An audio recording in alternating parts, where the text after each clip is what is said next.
देख रहे news for nation और मैं स्वाति पांडे आपके साथ। इंडिया गठबंधन के लिए गए एक फैसले से बिहार के मुख्यमंत्री नीतीश कुमार नाराज हैं। उनकी जो सोच है वो उससे पूरा अलग है। दरअसल इंडिया गठबंधन की तरफ से 14 न्यूज़ एंकरों को और 4 से 5 न्यूज़ चैनल्स को बॉयकॉट किया गया है, जिसका नाम जो है वो बाकायदा इंडिया गठबंधन ने जारी किया। यानी विपक्ष के एक भी नेता इन एंकरों से इन चैनलों से कोई ताल्लुक नहीं रखेंगे। इन एंकरों से कोई जो है उनके जो डिबेट शोज होते हैं या उनके जो इंटरव्यूज़ होते हैं उसमें विपक्ष के एक भी नेता जो है वो नहीं जाएंगे। अब ऐसे में जब सवाल बिहार के मुख्यमंत्री नीतीश कुमार से किया जाता है, क्योंकि इस इंडिया गठबंधन को बनाने का जो पूरा कार्यभार था वो नीतीश कुमार ने अपने सिर पर उठा रखा था। नीतीश कुमार ने ही पूरे विपक्ष को एकजुट किया। लगातार वो अलग अलग प्रदेशों के दौरे पर थे, लगातार अलग अलग विपक्ष के नेताओं से मिल रहे थे। इतना ही नहीं, जो इंडिया गठबंधन की यानी विपक्ष की जो पहली बड़ी मीटिंग होती है वो पटना में नीतीश कुमार के नेतृत्व में होती है। अब ऐसे में सवाल नीतीश कुमार से जब पूछा जाता है तो वो बिल्कुल उलट जवाब देते हैं। यानी इंडिया गठबंधन से उनका राय जो है वो पूरी उलट नजर आती है। मीडिया को बैन करने को लेकर कुछ पत्रकारों को, कुछ एंकर्स को, कुछ चैनल्स को बैन करने को लेकर के जब सवाल पूछा जाता है नीतीश कुमार से, तो वो कहते हैं कि मैं हमेशा से पत्रकारों की आज़ादी पर बात किया हूँ।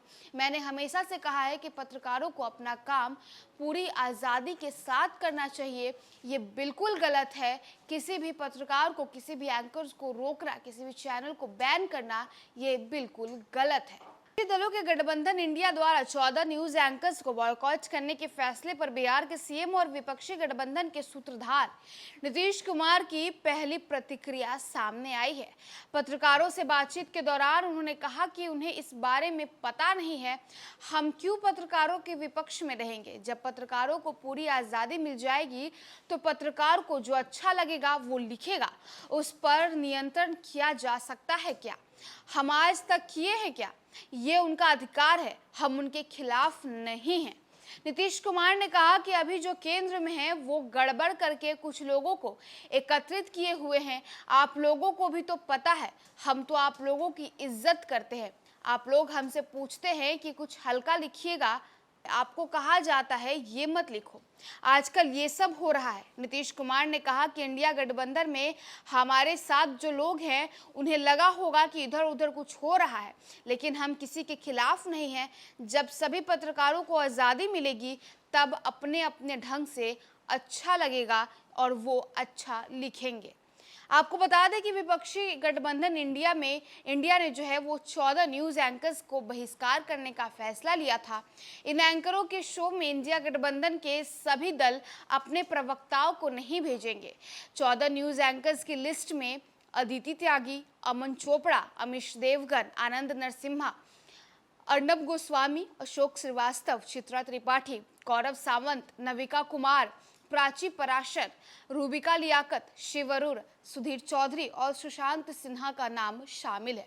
विपक्षी गठबंधन इंडिया के नेताओं का आरोप है कि टीवी मीडिया पर लंबे समय से हिंदू मुस्लिम करने और उनके नेताओं को कवरेज नहीं देने का आरोप लगता रहा है। इंडिया गठबंधन द्वारा 14 न्यूज एंकर्स को बहिष्कार करने का फैसला लिया गया है। 14 न्यूज एंकर्स का बाकायदा एक लिस्ट जो है वो इंडिया गठबंधन ने निकाला और सार्वजनिक तौर पर यह ऐलान कर दिया कि हम इन 14 न्यूज एंकर्स के किसी भी शो में नहीं जाएंगे, इनके साथ कोई इंटरव्यूज नहीं करेंगे और 4 न्यूज चैनल्स को भी इंडिया गठबंधन यानी विपक्ष के जो नेता हैं वो बॉयकॉट करेंगे। अब ऐसे में सवाल तो नीतीश कुमार से पूछना लाजमी था, क्योंकि इस विपक्षी गठबंधन का सूत्रधार और इस विपक्षी गठबंधन को बनाने वाला अगर कोई है तो वो नीतीश कुमार है। उन्होंने ही इस इंडिया गठबंधन को बनाया। मीटिंग लगातार इंडिया गठबंधन की जो होती रही वो नीतीश कुमार जो है वो करवाते रहे। अब ऐसे में जैसे ही सवाल पूछा गया नीतीश कुमार से तो तो वो पहले तो नीतीश कुमार बचते नजर आते हैं, कहते हैं कि हमें इसका कोई आइडिया नहीं है, हमें इसकी कोई जानकारी नहीं है। लेकिन अगर ऐसा कुछ है तो ये गलत है। हम हमेशा से ही पत्रकारों को छूट देने की बात करते आए हैं, हम हमेशा से मीडिया को आज़ादी देने की बात करते आए हैं। वो अगर आज़ाद रहें, उन्हें अगर छूट मिलती रहे तो वो अपना काम अपने तरीके से और आज़ाद तरीके से कर देंगे।